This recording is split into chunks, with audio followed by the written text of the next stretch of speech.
Kuki nupi ama masak khangdabasingna haukiba July 3 nongmaina kaptuna hatkibagi matangda CBI gi team ama lakna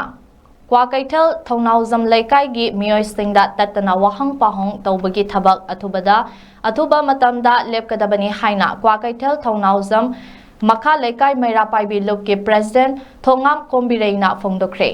ngasi Kwakaitel Thongnawjam Laikai Community Hall da pangthokiba paugi mefam amada wafam asi phongdokladuna Kombireina hai July 3 ki ayuk pung nipan khara helakpa matamda masak khangdaba nupi ama sakhangdaba singna nongmaina kaptuna hatlamlaba matung Shishu Nisa Niketan School gi mamangda hundoktuna thanamba asi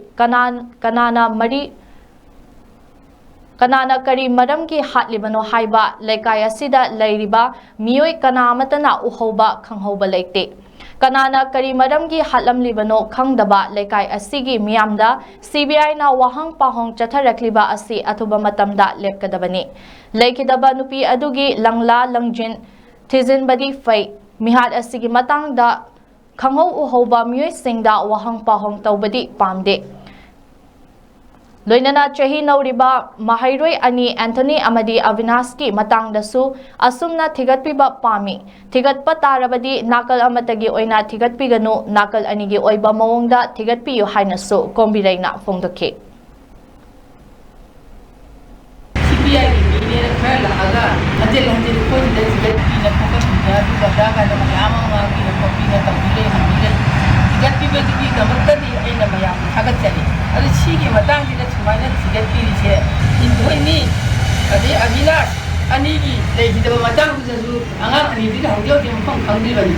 man thigatpar iba oiragadi ai amuk ke yauchi nuai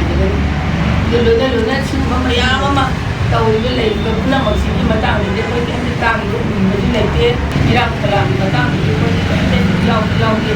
thigatjana chibawda adu go akoi mo thangau ko leiragadi ai koi ta sin ajagani aduga akoi de smai to ga ni koi na thigatba koi ko ta tawri de se ta sin ai da mani ta ni maram di koi ta sin ta la